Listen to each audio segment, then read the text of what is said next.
कोई बात किसी के मन में हो पूछने की। हाँ, जितनी भी क्रियाएं हैं वो सब जड़ता में होती हैं। तो इसी तरीके से जितने भी साधना हुई है, सत्संग हुआ है, ये भी सब जड़ता में ही हुआ है। सत्संग के प्रभाव से बुद्धि बदल रही है, वो भी सब जड़ता में ही हो रहा है। बिल्कुल। जैसी बुद्धि बदल रही है वैसा वैसा उस शरीर से बुद्धि सात्विक हो रही है, तो सात्विक कार्य हो रहे हैं। तो यहाँ तक भी मैं स्वयं तो आया ही नहीं कहीं ना, तो मेरे में परिवर्तन तो हुआ ही नहीं कोई। तो जो स्वयं है उसका भी कोई पुरुषार्थ है क्या? हाँ, बताता हूँ। बहुत अच्छा प्रश्न है। बहुत अच्छा प्रश्न।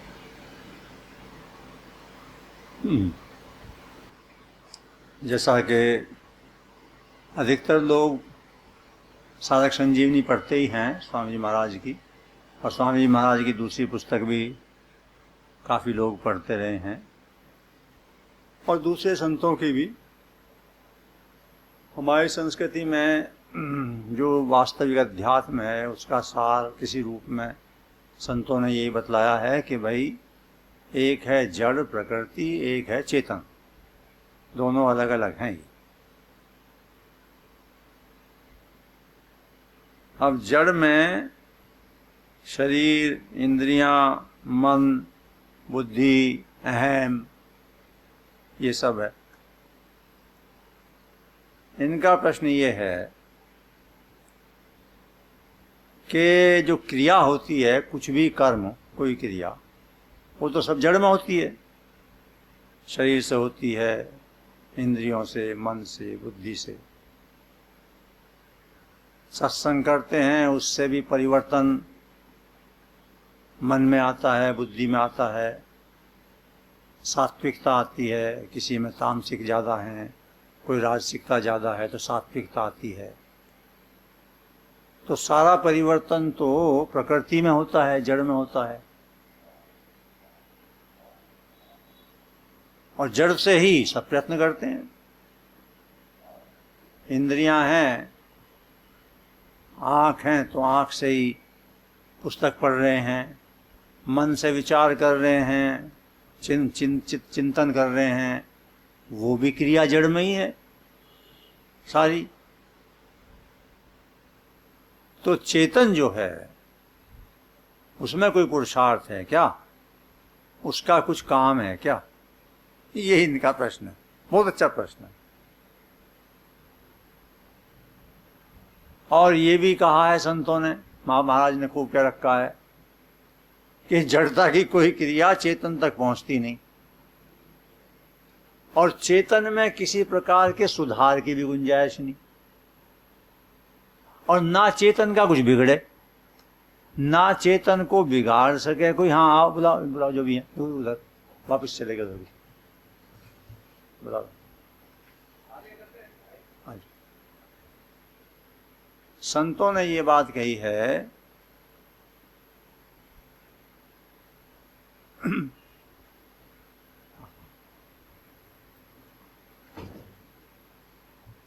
संतों ने ये बात कही है कि जो चेतन है, आत्म तत्व है, ना तो उसका कुछ बिगड़ सकता और ना उसमें कुछ सुधर सकता, ना उसमें कोई किसी तरह की कमी आ सकती, ना बढ़ोतरी हो सकती, जैसा का तैसा। और सारी चेष्टाएं, सारी साधनाएं, सारी क्रियाएं जड़ से होती हैं। शरीर, इंद्रियां, मन, बुद्धि सब जड़ है, जड़ में ही होती हैं ये। और जड़ की कोई बात चेतन तक पहुंचती नहीं।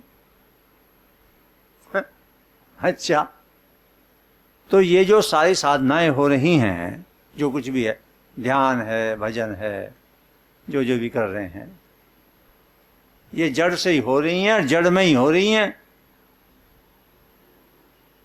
चेतन तक इनका कोई प्रभाव है नहीं। परिवर्तन भी आता है तो जड़ में ही आता है।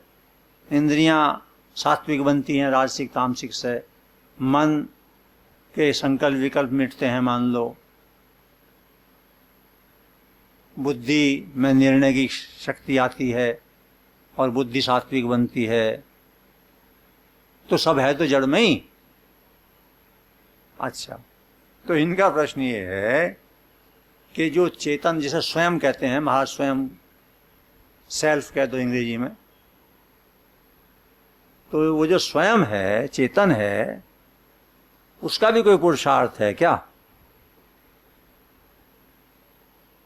उसका भी कुछ है क्या काम, या पुरुषार्थ, जो भी शब्द कहो? तो बहुत अच्छा प्रश्न पूछा है। तो पहले इसमें आप लोग थोड़ा दम लगाओ, विचार करो, क्योंकि ये जो है ना, भाई कह दिया फिर सुन लिया, ये भी चलता ही रहे, तो कुछ थोड़ा सा म्यूचुअल हो जाए तो उसमें अच्छा रहे। बैठ करके थोड़ा अपना लगावें, सिर्फ रिसीविंग एंड ही ना रहे कि भाई साहब वो कह रहे हैं, बात सुन ली, समझ ली, आगे। ज़्यादातर तो ये सुनना, सुनते ही रहना, आ जाना, ज़्यादातर तो ये बाद में फिर वही हो जाए जो उन्होंने सेठ जी ने कहा था अंदर के, पल्ला झाड़ सत्संग, 12 ही पल्ला झाड़ दिया है कुछ नहीं, वहीं का वहीं। तो खैर ये प्रश्न है, तो बताओ फिर चेतन का क्या मामला है? कुछ चेतन में कुछ उसका पुरुषार्थ है क्या? क्रियाएं सारी जड़ में ना, बिल्कुल। चलो ये भी बात, हाँ हाँ, भाव उसमें है, पूर्ण है, हाँ ठीक है, ये बात इनकी कह रही। नहीं तो पहुंचोगे, नहीं तो पहुंचोगे कैसे? जड़ से ही पहुंचने की कोशिश करोगे। अच्छा सुनो सी, और जड़ की कोशिश वहां काम आती नहीं। अपना आप माने शरीर, इंद्रियां, मन, बुद्धि, तो उनमें आओ जाओ, चेतन में तो असर पड़ा नहीं। नहीं, रियलाइज कौन करेगा? मन। मन का रियलाइज करने से कोई नतीजा ही नहीं। बुद्धि नतीजा, मन बुद्धि वहां तक पहुंचती ही नहीं हो, यूं क्या है?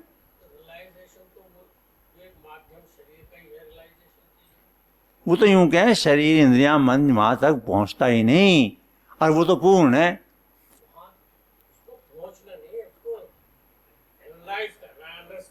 अंडरस्टैंड कौन करेगा? तो बुद्धि का अंडरस्टैंडिंग से तो कोई फायदा ही नहीं वहां।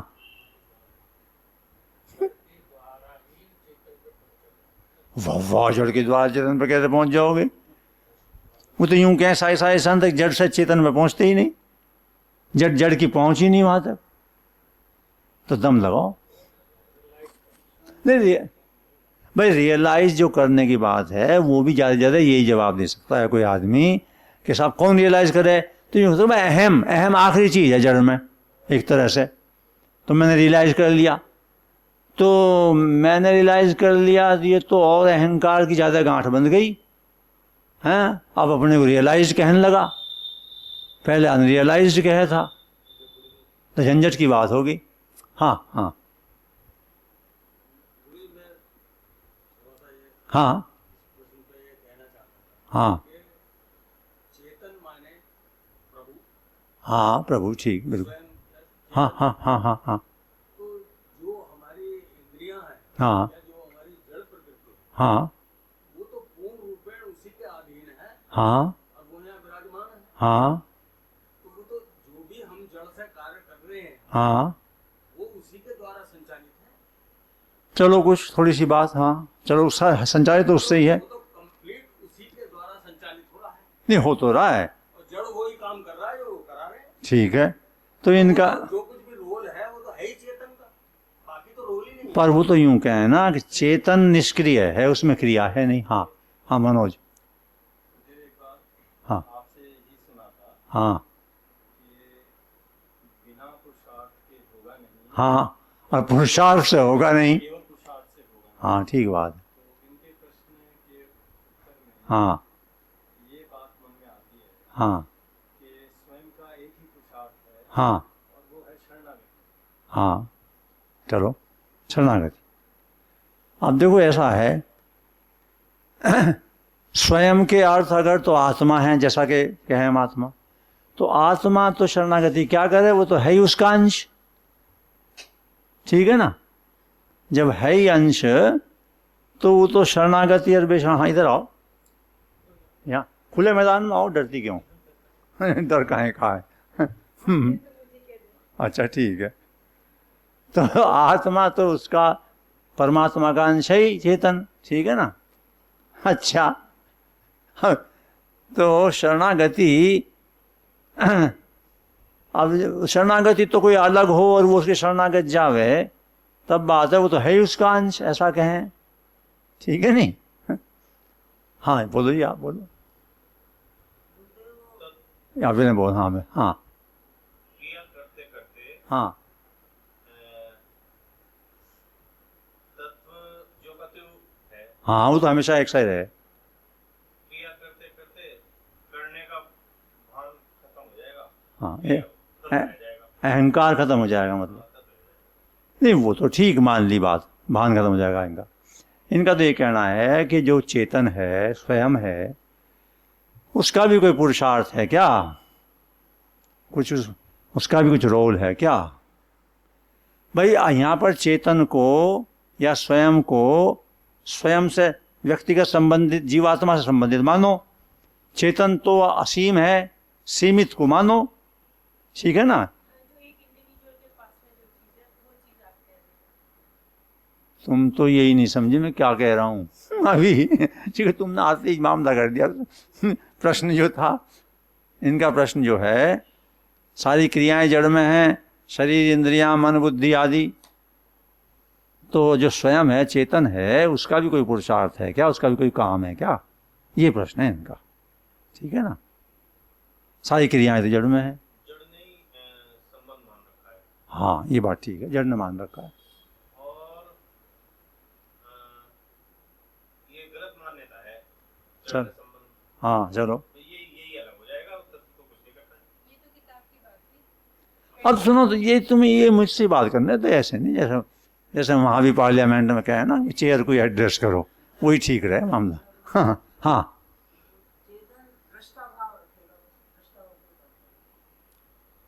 चेतन दृष्टा भाव रखेगा। भाव रखेगा क्या? चेतन में तो दृष्टापन है ही, हैं?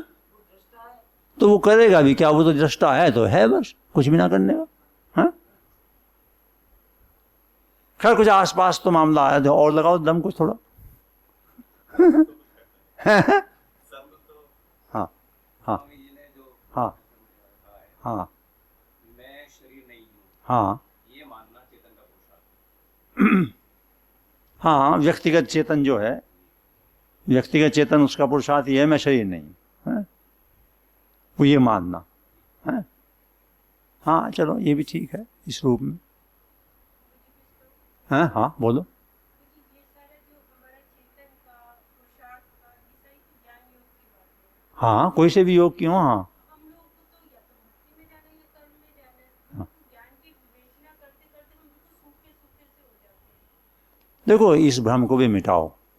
सबको सब चाहिए, तभी विकास होता है। गुरु जी, वो एक की मेजॉरिटी होती है ना हम लोगों में, या तो कर्म की हर होगी या भक्ति की होगी, लेकिन होंगे तो सारे ही, लेकिन मेजॉरिटी किसी एक की होगी। हाँ, मेजोरिटी में थोड़ी सी ज़्यादा डिग्री, अलग अलग में अलग अलग। किसी में विवेक की ज़्यादा है, भाव और कर्म का कम है। किसी में कर्म की ज़्यादा है, भाव और विवेक कम है। किसी में भाव ज़्यादा है, थोड़ा सा, लेकिन सब में तीनों, क्योंकि सब में तीनों पहले से ही है ना। सब में शरीर है, सब में बुद्धि है, सब में भाव है, सब में है ना तीनों। हाँ, तो वो तो तीनों ही चाहिए। अच्छा खैर, तो देखो कुछ कुछ आसपास की तरफ को आए तो सही। अब एक सीधी बात जो भगवान मुझे सुझा रहे हैं, ये तो मैं भी नहीं कहूँगा भाई क्या है क्या नहीं है, परमात्मा जाने, पर खैर एक सीधी सी बात मेरे चित्त में जो भगवान दे रहे हैं वो ये है, चेतन का क्या पुरुषार्थ है? प्रेम। भाई एक ही पुरुषार्थ है चेतन का, कि अपने अंशी को, अंश जो चेतन है, प्रेम करे। और प्रेम पुरुषार्थ नहीं है, करना नहीं है, होता ही है। हो भी क्या जाएगा, होता ही है। और चीजों में तो है करना, ध्यान करना, जप करना, ये करना, वो करना, विवेचन करना है। विवेक भी ये ठीक है, ये गलत है, ये ठीक है, और प्रेम करा नहीं जाता। प्रेम तो है, और सबसे ज्यादा प्रेम उससे ही होगा जिसका मैं अंश हूं। स्वाभाविक बात है, जब मैं हूं ही उसका अंश तो मेरा प्रेम तो उससे ही है, ठीक है ना। तो जिसको मीराबाई कहती है ना, मेरे तो गिरधर गोपाल, दूसरा ना कोई, दूसरे को मतलब नहीं। तो चेतन का यदि पुरुषार्थ कहा जाए तो प्रेम है, वो यही है, और वो होता है। और जब तक वो प्रकट नहीं होता, देखो प्रेम एक ऐसा तत्व कहा है महापुरुषों ने कि कुछ बातें उसमें जिसको कहते हैं ना पैराडॉक्स, कॉन्फ्लिक्ट आपस में, वो आएंगी ही बोलने में। एक बात यह है कि प्रेम को कहा है अनिर्वचनीय, इनडेस्क्राइबेबल। प्रेम के बारे में ये कहा है कि ये अनिर्वचनीय है, इनडेस्क्राइबेबल है। तो अब इसमें जैसे ये बात कही तो एक बात साथ में आ गई कि जब उसका वर्णन हो ही नहीं सकता तो बोल क्यों रहे हो उस बारे में? जब है ही अनिर्वचनीय तो वचन क्यों बोल रहे हो? उसका जवाब ये है कि अनिर्वचनीय बिना वचन के जिसके अंदर घट गया उसको तो बताने की जरूरत है नहीं, और जिसके अंदर अभी उस तरह का नहीं घटा है उसको बताने का उपाय वचन के अलावा कुछ है नहीं, तो इशारा है उधर। प्रेम को तो कोई कह नहीं सकता, पर प्रेम की तरफ इशारा है, इसलिए बोलना पड़ता है। खैर, एक तो ये बात। दूसरी बात, महापुरुष ये कहते हैं कि इस सारे जगत में, ब्रह्मांड में ऐसा कोई प्राणी नहीं है जिसमें प्रेम की स्थिति ना हो, प्रेम ना हो। प्रेम का अभाव कभी नहीं हो सकता कहीं भी। लेकिन प्रेम की उपस्थिति सब जगह होते हुए भी इसका प्राकट्य, मैनिफेस्टेशन, मानव, जिसको वास्तविक प्रेम कहते हैं, मानव शरीर में ही होता है और काफी देर बाद होता है।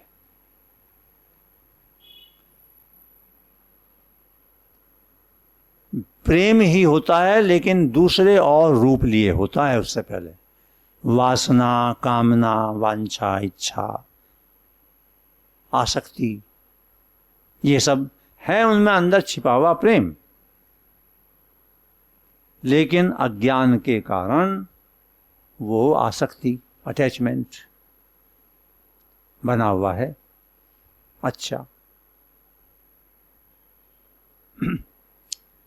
एक वो ये विदेशी साधक जो हैं, कुछ ना कुछ अपने ढंग के वो कुछ करते रहते हैं। आँख है जो उस पर आए होंगे वहाँ गुरु पूर्णिमा पे, तो वो लिली जो है अपनी शादी का, उसने दूसरे और कुछ ने मिला करके एक वो लव छापी। मेरे जो 10-15 साल के प्रवचन हैं विदेश में, अंग्रेजी वगैरह में, अंग्रेजी में ही खास तौर से, विदेशों में या यहाँ, उसमें से उन्होंने कई किताबें छाप रही हैं, छोटी, भगवान की लीला परंपरा। मैंने तो कभी किससे कहा नहीं, मुझे तो पता बाद में चलता है इन्होंने ये कर दिया। लेकिन वो ऐसी, वो इतने सारे प्रवचनों पर काम तो बड़ा मुश्किल है, बहुत मेहनत करते हैं बेचारे, इतने 10-20 साल के प्रवचनों में से, और एक विषय कहाँ कहाँ आया है, अभी तो बड़ा वैसा काम है कठिन, और सब जगह से निकाल के फिर उसे क्रम से सजा करके, तो एक लव पर भी उन्होंने लिख दी है। अच्छा, मैंने भी देखी, मुझे भी पढ़ के आश्चर्य सा हो कभी कभी, क्योंकि जब वक्त मैं बोल रहा हूँ उस वक्त मैं पता थोड़ा ही रहता है कि भाई क्या बोल रहा हूँ, ना कुछ प्लानिंग से बोलता, सोच समझ जो कुछ भगवान के नाम है। खैर, तो प्रेम के विषय में वो ये कहते हैं कि है सब में, लेकिन इसका जो वास्तविक रूप है उसका प्राकट्य देर में ही होता है। कब होता है वास्तविक प्राकट्य? तो तब होता है जब कामना या वासना, या जिसको आसक्ति कहते हैं, अंदर बिल्कुल समाप्त हो जाए, तब होता है। जब तक आसक्ति है तब तक वो वाला प्रेम नहीं जिसकी चर्चा है और जो मनुष्य जीवन की अंतिम बात है। हाँ, ज्ञान से ऊपर है प्रेम, आगे ज्ञान मुक्त कर देगा, इसमें संदेह नहीं, जन्म भी नहीं होगा उसका, लेकिन प्रेम उससे आगे की बात है। प्रकट हो भी सकता है, ना भी हो, तो प्रेम है। अच्छा, और उसमें एक बात ये भी है, वो वाला प्रेम जिसकी हम चर्चा कर रहे हैं वो यूनिलेटरल होता है, एक तरफा, बाइलेटरल नहीं। मैं करता हूं तो तू करती है या करता है कि नहीं, ये तो सौदेबाजी है। प्रेम थोड़ा ही, प्रेम तो ये है कि मैं तो करता ही हूं, करता ही रहूंगा, एक तरह से मेरी मजबूरी है, प्रेम न करूं तो करूं क्या, मेरा तो अस्तित्व है प्रेम। अच्छा, उसका जवाब नहीं चाहिए कहीं से। सवाल ये उठता है, वो वाला प्रेम किससे करता है वो व्यक्ति? सबसे करता है, सारे ब्रह्मांड से, जगत से करता है। अच्छा, उसका अनुभव दूसरों को उसी रूप में होगा जितने रूप में उनकी रिसेप्टिविटी है, ग्राहकता है। सूर्य सब पर प्रकाश समान रूप से डालता है, लेकिन समान प्रकाश के सूर्य से आते हुए भी उसका प्रभाव, एक ही प्रकाश का प्रभाव पत्थर पर, उपजाऊ भूमि पर, फूल पर, जल पर अलग अलग होगा, उनकी अपनी गुणवत्ता के अनुसार, पत्थर, जल, फूल के अनुसार। तो वो उससे कितना ले सकते हैं इस पर निर्भर करेगा। अच्छा, राग द्वेष जब समाप्त हो जाएंगे अंदर, तब वो वाला प्रेम प्रकट होगा। उसी को प्रकट करना आखिरी बात है, और वो प्रकट भगवान की कृपा से होता है। क्योंकि भगवान ज्ञान के इच्छुक नहीं है, भगवान तो हैं ज्ञान रूप, प्रेम के भूखे हैं भगवान भी। क्योंकि प्रेम की भूख कभी समाप्त नहीं होती, कभी भी नहीं। अच्छा, प्रेम बढ़ता जाए, कितना ही बढ़ता है, अनंत है, भगवान भी अनंत है, इसलिए आखिरी बात प्रेम ही है। तो ये थोड़ी सी ये बात है, ठीक है ना। हम लोगों को थोड़ा सा भी समझते, वो प्रेम होता किस तरह से, हम क्या कोशिश करें उसको भगवान की। कोई कोशिश नहीं करनी। अब जैसे तुम बैठी और अभी ये बात कह रही हो, तो अभी तुम्हारे कहने में जो प्रसन्न होकर के थोड़ा हंस के कह रही हो, तो इसमें प्रेम का अंश है। और जो तुम इसी को यूं कहो कि कैसे करें हम, क्यों बताओ, गुरु जी बने बैठे हो इतने सालों से, तो प्रेम का अंश दब गया। इतने अपने आप ही दिख रहा है सीधम सीध, इसमें कोई ज्यादा उसकी समस्या ही बात नहीं। हाँ, 20 साल हो गए हाया करते हुए, हमें भी बूढ़ा कर दिया उस जमाने से हमें यहाँ। ठीक है ना, अभी तक तो कुछ हुआ नहीं, आगे भी ऐसे ही कुछ नहीं मामला। तो ये तो अंदर का, इसे प्रकट करने की जरूरत ना है इसकी, तो प्रकट होगा, अपने आप हो ही रहा है, हो रहा है, ठीक है ना।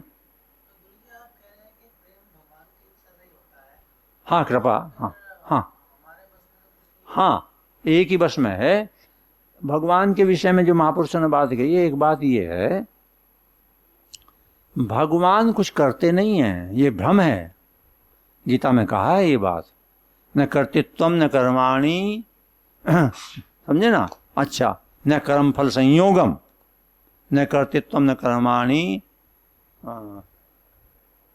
प्रभु न कर्म फल संयोगम स्वभावस्तु प्रवर्तते। इस फूर्णा देते हैं भगवान अंदर, इशारा, संकेत आता है, उसके अनुसार चलो तो वो और बढ़ जाएगा, और बढ़ जाएगा, और बढ़ जाएगा। ये है खास बात, ठीक।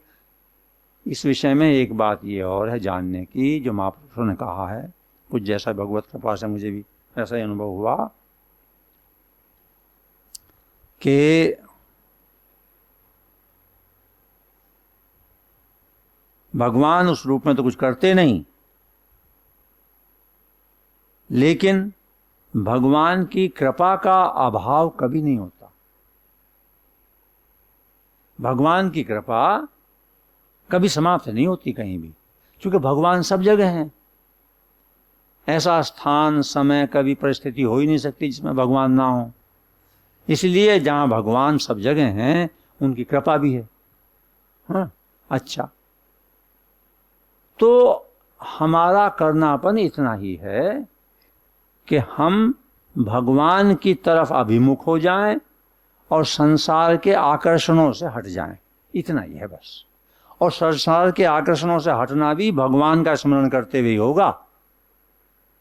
प्रभु मेरा पिंड छुड़ाओ इन काम, क्रोध, लोभ, माया से, वहां भी प्रार्थना करते हुए, ठीक है ना। देखो, भगवत प्राप्ति के बारे में जो महापुरुष कहते हैं, कुछ बातें बहुत महत्व की हैं। एक बात ये है उनमें से,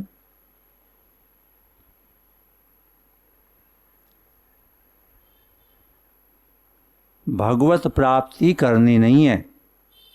भगवत प्राप्ति सबको है हर समय। भगवान के बिना कोई हो ही नहीं सकता। स्वामी जी महाराज ये कहते हैं, जिसको कोई काट नहीं सकता।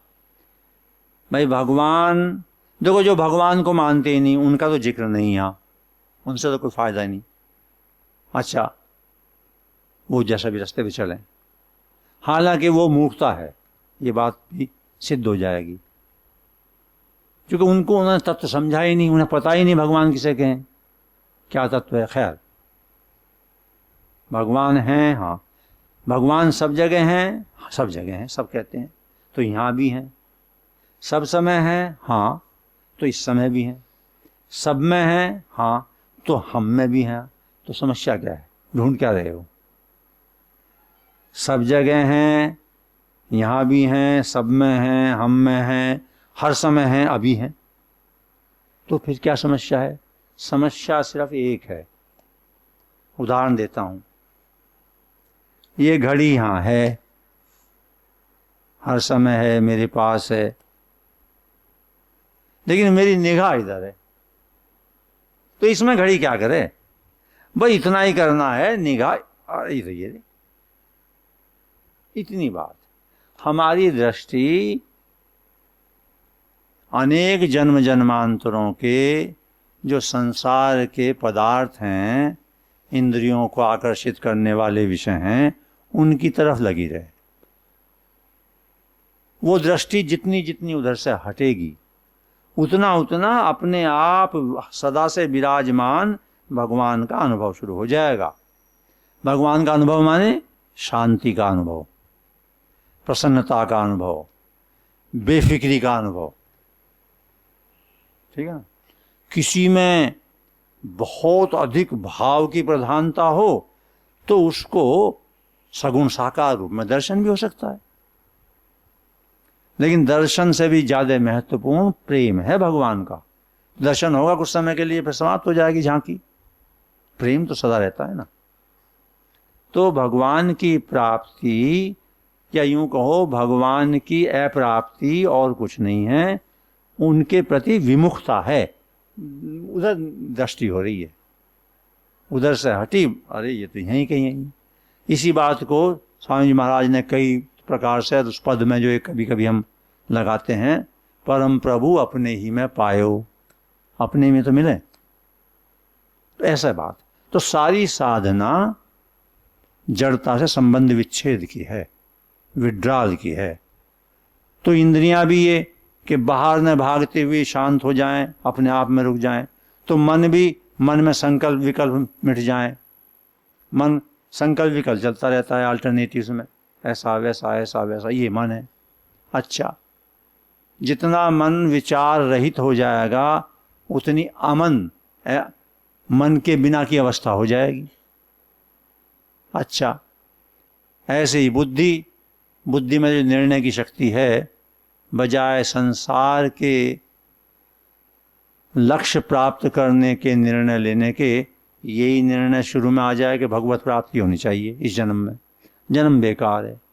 नहीं तो जो गीता में भगवान ने कहा है, निश्चयात्मिका बुद्धि एक ही होती है, जब तक ये बुद्धि नहीं होगी कि भगवत प्राप्ति हो तब तक नहीं हो। ऐसे करते करते जड़ता से पीछे हटता चला गया। अर्थात जो व्यक्तिगत चेतन है जीवात्मा, उसमें जड़ता की महत्ता, इंपॉर्टेंस कम होती चली गई। जिस दिन जड़ता की महत्ता रही नहीं तो क्या रह गया? स्वयं परमात्मा, जो कि है, सदा से है। ये सारी साधना है पूरी की पूरी। हाँ, सारे जितने भी साधन हैं, पद्धतियां, मार्ग हैं, सब इसी पर लाएंगे बस। स्वामी जी महाराज का जो अंतिम प्रवचन है शरीर छोड़ने से एक दिन पहले का, उसमें ऐसी बात कह रखी है, छोटा सा प्रवचन है, पढ़ने लायक है, कि कुछ भी इच्छा मत करो, कोई भी इच्छा मत करो, भगवत प्राप्ति की इच्छा भी मत करो। अब ये हर एक की समझ में नहीं आए। हाँ, कहते हैं भगवत प्राप्ति की मत करो। क्यों? जो भगवत प्राप्ति की इच्छा कर रहा है वो ये स्वीकार कर रहा है कि मुझे भगवान प्राप्त नहीं है, तभी तो इच्छा कर रहा है, हैं? मुझे भगवान प्राप्त हो जाए, इसके माने तुझे प्राप्त हुई नहीं और भगवान है प्राप्त पहले से ही। और कोई भी इच्छा मत करो की स्थिति जैसी आई, इच्छा काहे की हो? इच्छा संसार की वस्तुओं की हो है, संसार के एम्स की हो है, संसार की इच्छा होती है और तो कुछ है नहीं। तो जैसे ही इच्छा रहित बने की स्थिति आई तो भगवान ही तो है फिर, बस ये है। देखो एक बात और बीच में ऐसी मन में आई, जो सबसे ऊंची स्थिति हमारी साहित्य में, संस्कृति में, अध्यात्म में मानी गई है, उसको कहते हैं जीवन मुक्ति। जीवन मुक्ति। अच्छा, जीवित रहते हुए ही मुक्त हो जाना।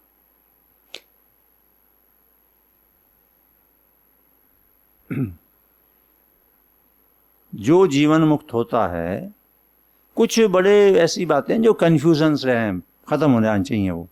एक तो लोगों का ये ख्याल बहुत है कि अगर ज्ञान हो गया है, कोई जीवन मुक्त हो गया है, तो जिन्हें क्या कमाल हो जाए उसमें। कमाल तो हो जाए, पर वो कमाल वो वाला कमाल नहीं है जिसको संसार कमाल माने। संसार तो इसको कमाल माने कि जब ज्ञानी हो गए तो फिर ऐसी शक्ति हो जाए कि करार एकदम सोने का ढेर लग गया।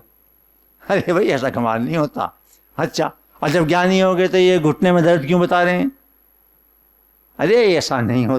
अरे तो ज्ञानी हो गए तो ये अच्छी तरह से बैठ करके हलवा खा रहे थे, तो ज्ञानी हो गए भूखा मरे हो?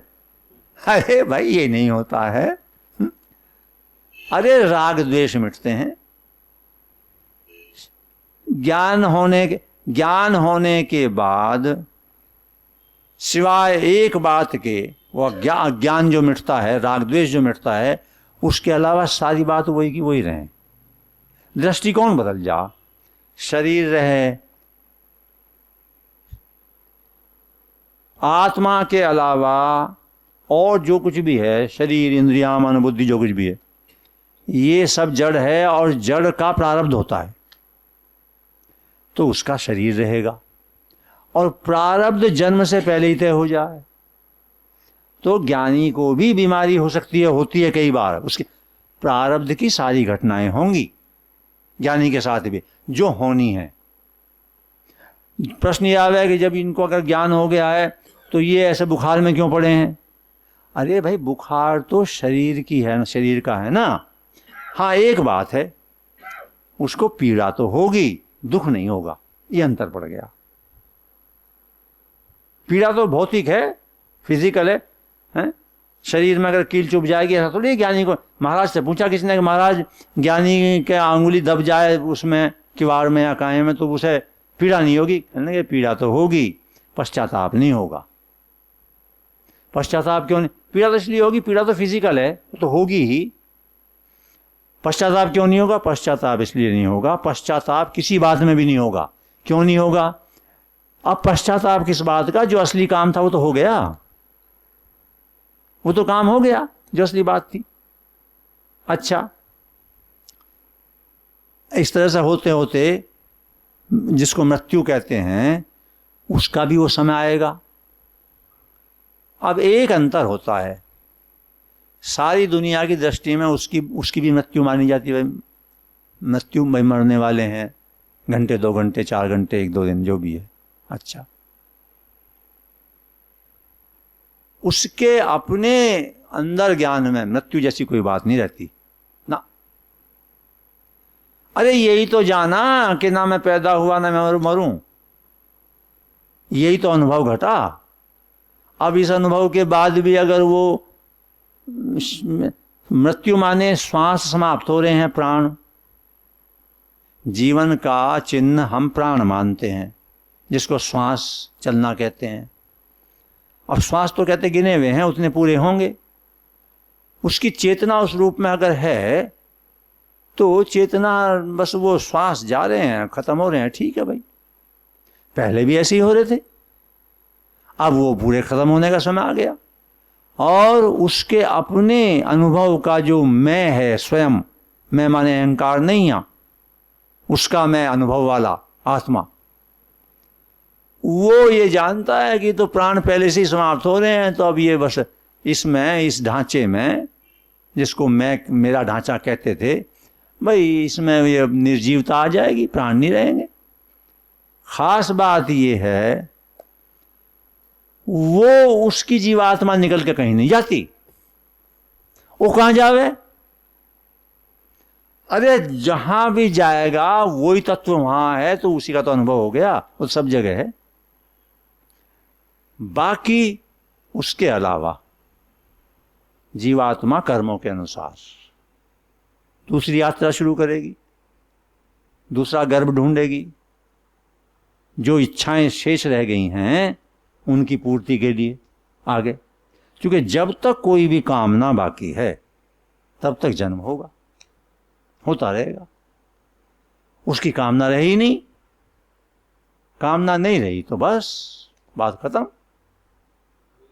हाँ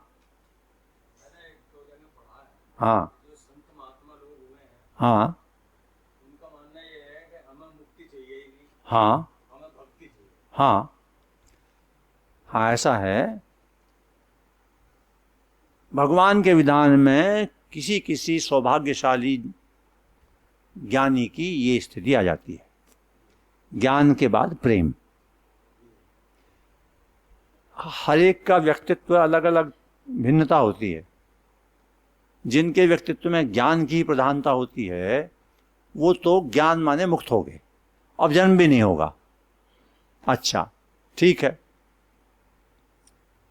स्वामी जी महाराज ये कहते हैं कि सूक्ष्म अहंकार रहता है उनमें, मुझे ज्ञान हो गया, हालांकि इस अहंकार से उनका जन्म नहीं होगा अब दोबारा। अच्छा, ठीक है। मुक्त पुरुष जिनमें भाव की प्रधानता होती है, अधिक भावना, उनमें ये बात हो जाती है कि ज्ञान व्यान और कुछ नहीं चाहिए हमें तो नंदलाल चाहिए हर वक्त, गोविंद चाहिए, उसके साथ संबंध प्रेम चाहिए। तो उनकी दृष्टि में मुक्ति भी फीकी हो जा, बेकार हो जा। अच्छा, और मुक्ति तो उनके लिए एक तरह से ऐसा हो है जैसे वो पहले अब तो नहीं होता है, पहले ये जो थे ना राजा लोग, तो इनके यहाँ जब राजकुमारी का विवाह हो था तो राजकुमारी तो जावे ही थी, साथ में 1-2 सखियां भी जहाँ थी। तो मुक्ति तो ऐसे आ जा, साथ में भक्ति के साथ में मुक्ति बंधी हुई आ जा। हाँ, तो इसलिए वो मुक्ति की तरफ ध्यान नहीं देते। तेरा क्या देखना मुक्ति का, जब हम भगवान के ही साथ एक हम एक हैं रात दिन है? तो वो तो ये तो होगा हमेशा, क्योंकि प्रेम आखिरी बात है। इसीलिए उस समय के सबसे बड़े ज्ञानी उद्धव जी महाराज, ज्ञानी तो उनसे बड़ा कोई था नहीं उस समय, लेकिन कृपा करनी थी भगवान को, कहीं ज्ञान में ही ना अटके रहें, वहां भेज दिए। हाँ, गोपियों के पास में। अच्छा, शुरू शुरू में तो उन्होंने ज्ञान की बात बताई। सारी बात सुनकर के जब उन्होंने ये कहा कि ये आपने क्या कहा, ये हमारी समझ में आती बात, और ना हमें इससे कोई मतलब है, हम तो एक मन है, वो चला गया उस नंदलाल के पास में, हम कहाँ रखें ये ज्ञान, कौन से मन में, मन तो एक ही हो। तब उनका वो अहंकार टूट गया ज्ञान का, समझे ना। इसीलिए भगवान कहते हैं कि भाई मैं गोपियों का ऋण नहीं चुका सकता किसी रूप में भी, प्रेम का संबंध। इसीलिए प्रेम की जो पराकाष्ठा है वो श्री राधा में है। राधा और कृष्ण एक ही तत्व है।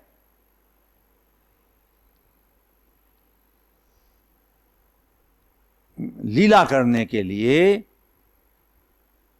वही एक परम तत्व जब सगुण साकार रूप में अवतार लेता है, जो हिंदुओं के अनुसार ही है, अवतारवाद और तो कोई मानते नहीं कोई, तो वो स्वयं तत्व और उसकी शक्ति, शक्ति और शक्तिमान दोनों प्रकट होते हैं।